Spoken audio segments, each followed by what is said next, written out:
আসসালামু আলাইকুম রহমতুল্লাহি বারাকাতু। কেমন আছেন বন্ধুরা? আশা করি সবাই ভালো আছেন।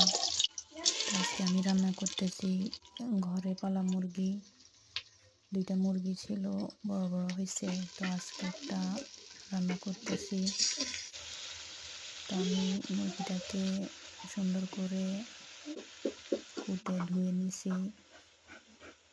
একে একে সব মশলাগুলো দিয়ে দিব।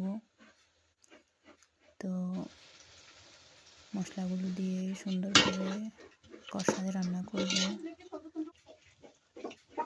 তো সাথে রান্না করলাম লাল শাক ভাজি, ডাল এবং বরবটি দিয়ে আলু দিই। তো কেমন হয়েছে বন্ধুরা, আশা করি জানাবেন সবাই। এবং